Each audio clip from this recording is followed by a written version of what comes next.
شروع کرتا ہوں اللہ کے نام سے جو بڑا مہربان اور نہایت رحم کرنے والا ہے۔ بسم اللہ الرحمن الرحیم۔ خدا کا واسطہ یہ پڑھ کر دونوں ہاتھ اپنے اوپر پھیر لو، ساری بیماریاں جسم کے اندر ہی مر جائیں گی۔ یہ عمل 100 سالہ بوڑھے اللہ کے ولی کا بتایا ہوا ہے۔ محترم ناظرین، آج میں آپ کے لیے ایک ایسا عمل لے کر حاضر ہوا ہوں کہ جس کو اگر 100 سال کا بوڑھا بھی پڑھ لے، بوڑھی عورت بھی پڑھ لے تو وہ بھی جوان ہو جائے، اس کی بھی ہر بیماری ختم ہو جائے، اس کو ہر بیماری سے نجات مل جائے اور اللہ پاک شفا عطا فرما دیں گے۔ خدا کے لیے آج کا یہ عمل آپ نے پڑھ کر اپنے دونوں ہاتھ پورے جسم کے اوپر پھیر لینے ہیں۔ انشاءاللہ جسم کے اندر باہر، اندرونی بیرونی جیسی بھی کوئی بیماری ہوگی، تکلیف ہوگی، جس نے آپ کی زندگی میں بہت سی پریشانیوں کو، بہت سی مصیبتوں کو گھیر رکھا ہو، وہ ساری کی ساری ختم ہو جائیں گی، آپ کی تکلیف ختم ہو جائے گی، اللہ پاک آپ کو شفا عطا فرما دے گا۔ میری سب سے پہلے اپنے مالک خالق اپنے اللہ سے دعا ہے کہ اے میرے پروردگار، جو آنکھیں آج کی ویڈیو دیکھ رہی ہیں، میرے تمام بھائیوں بہنوں اور دوستوں کو صحت والی زندگی عطا فرما، سب کو شفا عطا فرما۔ جو لوگ دور دراز تک ڈاکٹروں کے پاس جاتے ہیں، بہت پیسے لگاتے ہیں، بڑے بڑے علاج کرواتے ہیں، لیکن شفا نہیں ملتی، اے میرے اللہ، آج کے اس عمل کی برکت سے، آج اس عمل کی طاقت سے سب کی بیماریوں کو دور فرما دینا اور سب کو شفا عطا فرما دینا۔ خاص کر جن گھروں میں بوڑھے ماں باپ ہیں، جو بیماری کی وجہ سے اٹھ نہیں سکتے، چل پھر نہیں سکتے، کھا پی نہیں سکتے، اے میرے اللہ، اس عمل کی برکت سے ان کو ایسی صحت عطا فرما دے کہ وہ چلنے پھرنے کے قابل ہو جائیں۔ آمین ثم آمین۔ اللہ والو، آج کا یہ عمل بہت ہی زیادہ خاص ہے، اس کو آپ نے ضرور کر لینا ہے۔ اگر آپ لوگ بڑے بڑے ڈاکٹروں کے پاس گئے ہیں، حکیموں کے پاس گئے ہیں، بہت پیسے لگائے ہیں، لیکن کچھ بھی فائدہ حاصل نہیں ہوا، تو میری آپ سے گزارش ہے کہ آج یہ عمل کر کے بھی دیکھ لو، میری بات مان کر دیکھ لو۔ آپ کا کوئی پیسہ نہیں لگے گا، نہ ہی آپ گھر سے باہر نکلو گے، نہ ہی آپ کو گاڑی کروانی پڑے گی کہ اپنے مریض کو لے کر کسی ڈاکٹر کے پاس جائیں۔ اپنے گھر میں بیٹھے ہی انشاءاللہ اس عمل کی برکت سے اللہ پاک آپ کو شفا عطا فرما دے گا اور آپ کی پریشانی دور ہو جائے گی۔ اللہ کے رسول صلی اللہ علیہ وآلہ وسلم کے فرمان کو حضرت امام جعفر صادق علیہ السلام نے نقل کیا ہے۔ وہ فرماتے ہیں، جو شخص کسی بھی لا علاج مرض میں مبتلا ہو، وہ سورہ فاتحہ روزانہ 7 مرتبہ پڑھ کر پانی پر دم کر کے پی لے، دعا مانگے اور کہے، اے اللہ، تیرے محبوب کا فرمان ہے کہ اس میں موت کے علاوہ ہر بیماری کی شفا ہے، تو مجھے اپنے محبوب صلی اللہ علیہ وآلہ وسلم کے فرمان کے مطابق شفا عطا فرما۔ تو حضرت امام جعفر صادق علیہ السلام فرماتے ہیں کہ ایسا ممکن ہی نہیں کہ وہ بیماری ٹھیک نہ ہو۔ دوستو، یہ جن کا فرمان میں نے آپ کو پڑھ کر سنایا، اس پر یقین رکھ کر، پیارے نبی صلی اللہ علیہ وآلہ وسلم کی آل کی بات پر یقین رکھ کر اگر آپ یہ عمل کریں گے تو اللہ پاک شفا عطا فرما دیں گے۔ ناظرین، آج میں آپ کو سورۃ فاتحہ کا ایک ایسا عمل بتاؤں گا جو شاید آج سے پہلے آپ نے اس کو کیا ہو۔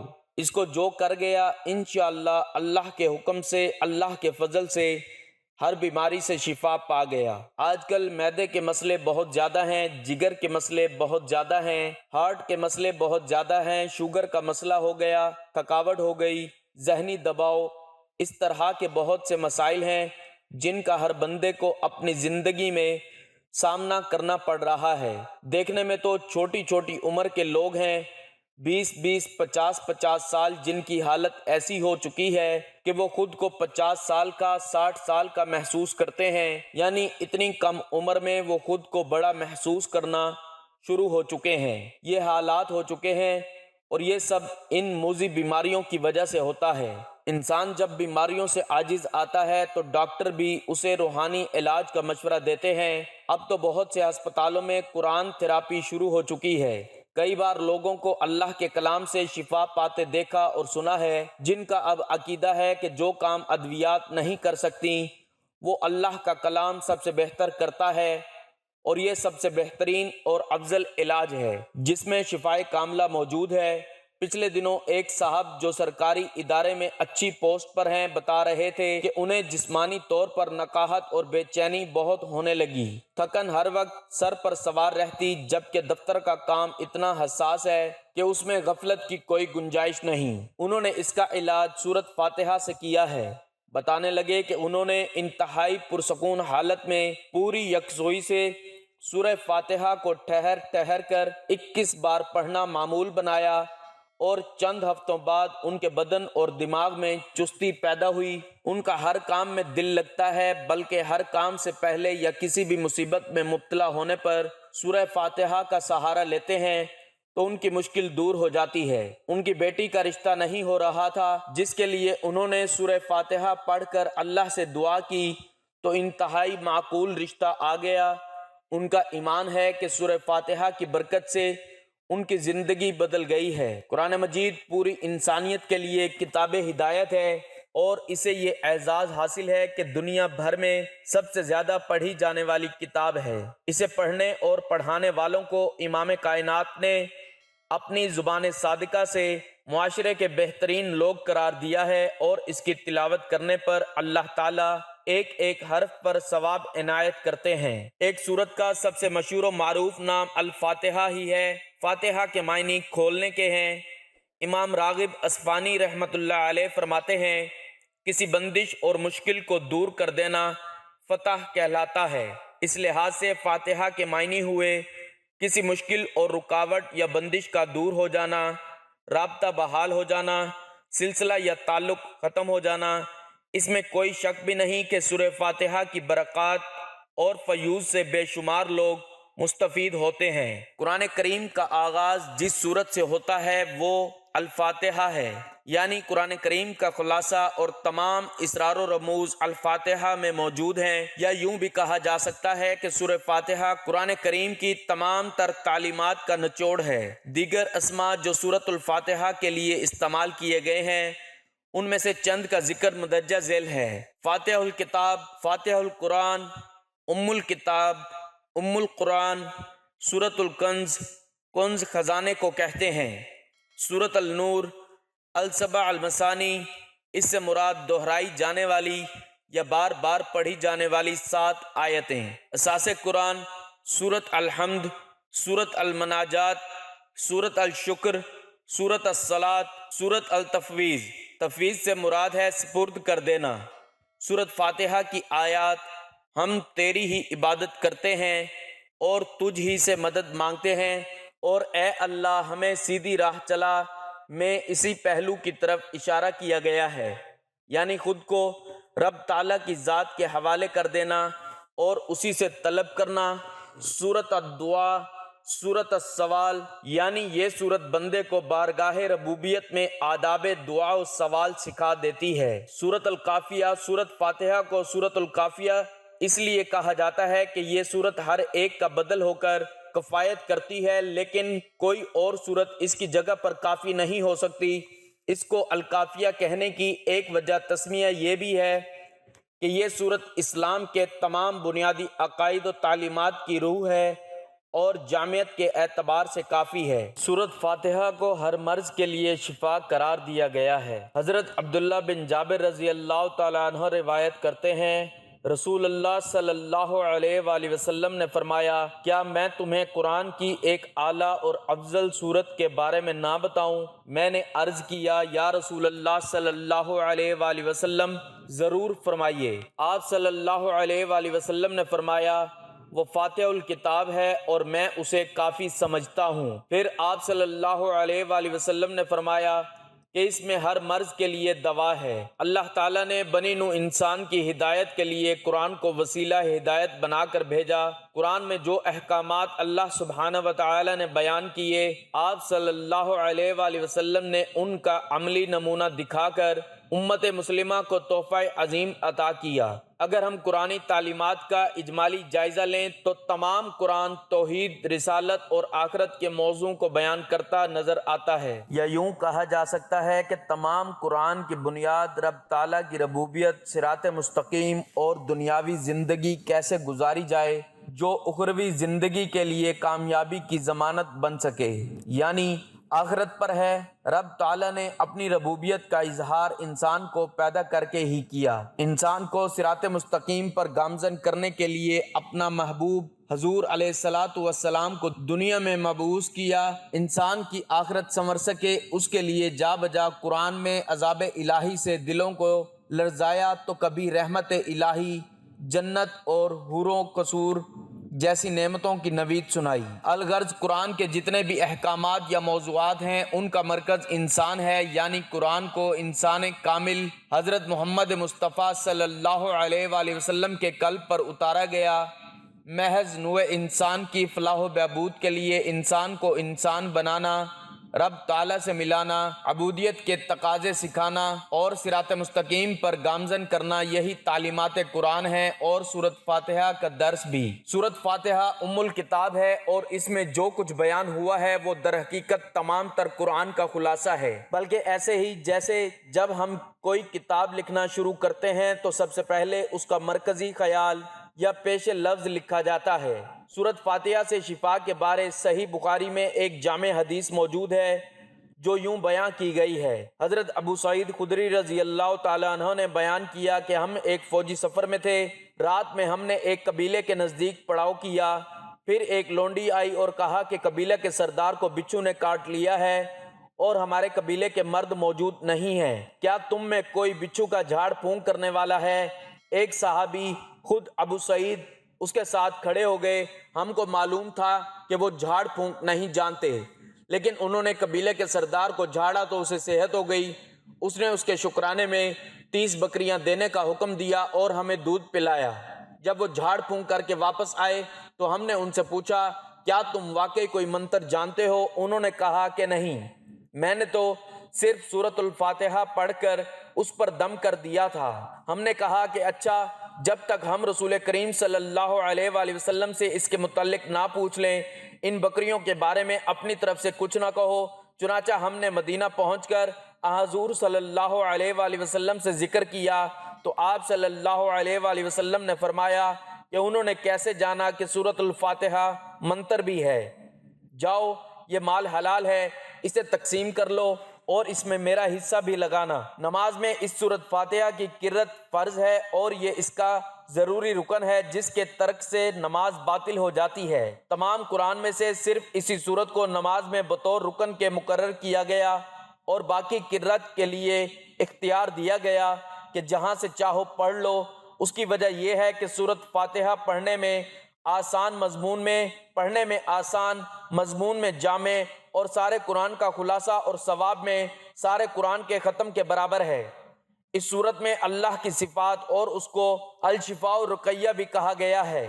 حدیث مبارکہ ہے کہ حضرت صلی اللہ علیہ وآلہ وسلم نے فرمایا کہ سورۃ فاتحہ ہر بیماری کے لیے شفا ہے۔ حضرت صلی اللہ علیہ وآلہ وسلم کے عہد مبارک ایک موقع پر ایک صحابی رضی اللہ تعالیٰ عنہ نے ایک سانپ ڈسے شخص پر اس صورت سے دم جھاڑا کیا تھا تو اسے شفا ہو گئی تھی۔ سنن ابن ماجہ و مسند احمد و مستدرک حاکم میں حضرت ابی بن کعب رضی اللہ تعالیٰ عنہ سے مروی ہے کہ ایک دیہاتی نے حضرت صلی اللہ علیہ وآلہ وسلم سے عرض کی کہ حضرت میرے بیٹے کو تکلیف ہے۔ آپ صلی اللہ علیہ وآلہ وسلم نے پوچھا کہ کیا تکلیف ہے؟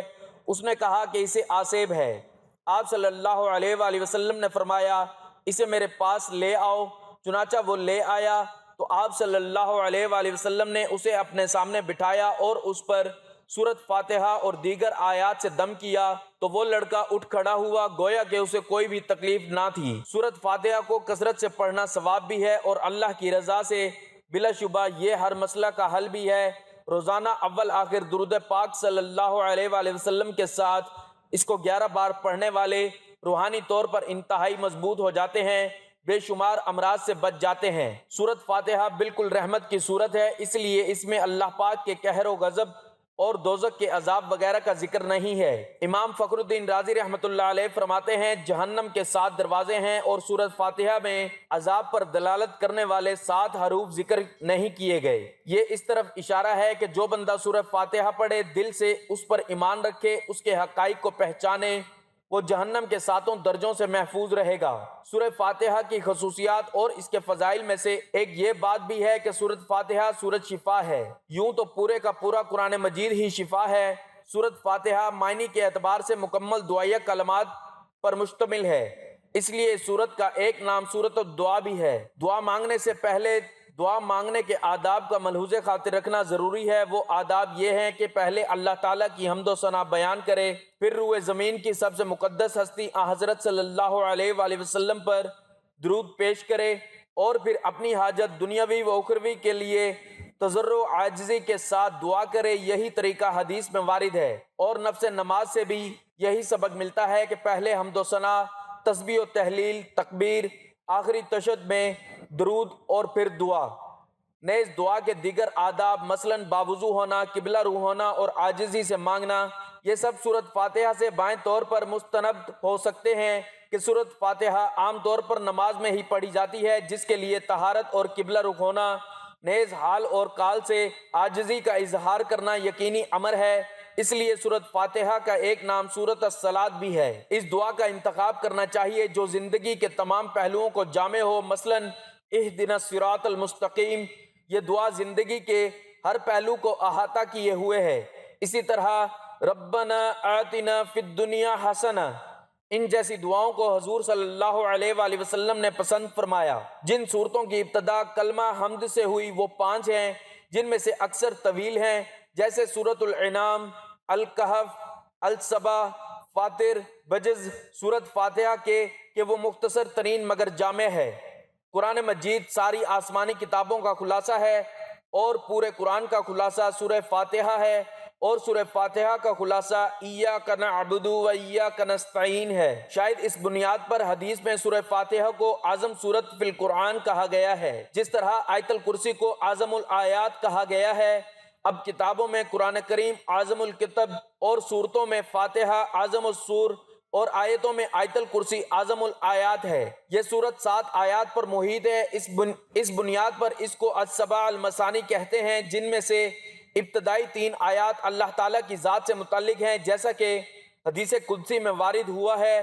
آخری 3 آیات بندے سے متعلق ہیں، اور درمیان کی آیات ایاک نعبد و ایاک نستعین اللہ اور بندے دونوں کے مابین مشترک ہے۔ یہ تفسیر اس قول کے مطابق ہے جس میں غیر المغضوب علیہم ولا الضالین کو مستقل آیت شمار کیا جاتا ہے۔ الحمدللہ یہ کلمہ قرآن میں 3 جگہوں میں استعمال ہوا ہے۔ ابتدائے کلام میں جیسا کہ سورۃ فاتحہ، کہف، سبا اور فاطر کی ابتدا میں ہے۔ انتہائی کلام میں جیسا کہ سورۃ الصافات اور زمر کے اختتام میں واقع ہے۔ وسط صورت میں یہ قرآن میں بیشتر مقامات میں استعمال ہوا ہے، جیسا کہ سورہ یونس میں ہے وآخر دعواہم ان الحمد للہ رب العالمین۔ سورت میں 3 صفات بیان کی گئی ہیں، الرحمن الرحیم، مالک یوم الدین۔ اللہ والو، آپ نے آج کا یہ عمل کرنا ہے، یقین مانو آپ خود کہیں گے کہ یہ معجزہ ہے، یہ معجزے سے کم نہیں ہے۔ جو میں نے عمل آپ کو بتایا ہے، اس عمل کو کرنے کے لیے آپ لوگوں نے سورہ فاتحہ پڑھنی ہے۔ وہ کیسے پڑھنی ہے اس کا طریقہ جان لیں۔ سورۃ فاتحہ ایک ایسی سورہ مبارکہ ہے کہ جو بہت بڑی فضیلت کی حامل ہے۔ یہ وظیفہ بہت بڑا معجزہ ہے، اگر اس کو پورے یقین کے ساتھ کر لیا جائے انشاءاللہ جلد ہی آپ کی تمام بیماریاں دور ہو جائیں گی۔ دوستو، آپ نے اکثر دیکھا ہوگا کہ جب سر میں درد ہوتا ہے تو ہم پیناڈول کی گولی لے لیتے ہیں اور ہمیں کچھ ہی دیر میں سر درد سے نجات مل جاتی ہے، لیکن اگر ہم وہیں پر سورۃ فاتحہ پڑھ لیں اور اپنے اوپر پھونک مار دیں تو کیا ہمیں شفا نہیں ملے گی؟ ہمارا سر درد ویسے کا ویسا ہی رہے گا۔ ایسا کیوں ہے؟ ایسا اس وجہ سے ہے کہ ہمارا یقین جو ہے وہ پیناڈول کی گولی کے اوپر ہوتا ہے کہ وہ ہم کھائیں گے اور ہمیں شفا مل جائے گی۔ ہمارا یقین سورۃ فاتحہ کے اوپر نہیں ہوتا۔ جس طرح پیناڈول کی گولی پر یقین رکھ کر اس کو کھاتے ہیں، اسی طرح یقین رکھ کر آپ نے آج سورۃ فاتحہ کا یہ عمل کرنا ہے۔ اللہ والو، کینسر کا مسئلہ ہو، دنیا کی کوئی بھی لا علاج بیماری ہو، اس سے آپ کو شفا مل جائے گی۔ ایک مرتبہ ہی کر کے دیکھ لیں، آپ خود بھی محسوس کریں گے۔ اگر آپ کے گھر میں کوئی مریض ہے، وہ بھی خود کو محسوس کرنا شروع کر دے گا کہ میں بالکل ٹھیک ہو گیا ہوں۔ عمل کا طریقہ سن لیں بڑی توجہ کے ساتھ، بڑے غور کے ساتھ کہ عمل کس طرح کرنا ہے اور اس عمل میں کیا پڑھنا ہے۔ سورۃ فاتحہ سب کو آتی ہے۔ بسم اللہ الرحمن الرحیم، الحمد للہ رب العالمین، الرحمن الرحیم، مالک یوم الدین، ایاک نعبد و ایاک نستعین، اہدنا الصراط المستقیم، صراط الذین انعمت علیہم غیر المغضوب علیہم ولا الضالین۔ اس کا پڑھنے کا طریقہ اس طرح سے ہے، میں آپ کو اسکرین پر دکھا رہا ہوں، آپ دیکھ رہے ہیں۔ پہلے لکھا ہوا ہے 11، اس کے بعد پھر لکھا ہوا ہے 111، پھر لکھا ہوا ہے 11۔ آپ لوگ خود بھی یہ عمل کر لیں یا گھر کے 2-3 افراد مل کر بھی یہ عمل کر لیں۔ اس عمل کو کرنا اس طریقے سے ہے کہ سب سے پہلے 11 مرتبہ سورۃ فاتحہ پڑھنی ہے۔ 11 مرتبہ سورۃ فاتحہ پڑھنے کے بعد اپنے دونوں ہاتھوں کے اوپر پھونک مار کر پورے جسم کے اوپر وہ ہاتھ پھیر لینے ہیں۔ جہاں جہاں آپ کو درد ہے یا جہاں جہاں درد نہیں بھی ہوتا، پورے جسم کے اوپر ہاتھ پھیر لینے ہیں۔ اس کے بعد پھر 111 مرتبہ سورۃ فاتحہ پڑھنی ہے اور دونوں ہاتھوں پر پھونک مار کر اپنے پورے جسم کے اوپر پھیر لینے ہیں، یعنی سر کے بالوں سے لے کر پاؤں تک آپ نے اپنے دونوں ہاتھ اچھی طرح سے پھیر لینے ہیں۔ آخر میں پھر 11 مرتبہ سورۃ فاتحہ پڑھ کر آپ نے اپنے پورے جسم کے اوپر ہاتھ پھیر لینے ہیں۔ اگر آپ کسی بیماری میں مبتلا ہیں، آپ اپنے جسم کے اوپر ہاتھ پھیر لیں۔ اگر آپ کے گھر میں کوئی ایسا مریض ہے تو اس کے اوپر آپ لوگ سورۃ فاتحہ 11 مرتبہ پڑھ کر پھر 111 اور پھر 11 اس طریقے سے پڑھ کر اس کے پورے جسم کے اوپر آپ نے ہاتھ پھیر دینے ہیں۔ اللہ پاک سب کی بیماریوں کو ختم کر کے شفا عطا فرما دے گا انشاءاللہ۔ ناظرین، گزارش ہے کہ اللہ تعالیٰ کے 99 ناموں میں سے کوئی ایک نام لکھ کر کمنٹس میں ضرور شیئر کریں۔ اللہ ہم سب کا حامی و ناصر ہو، آمین۔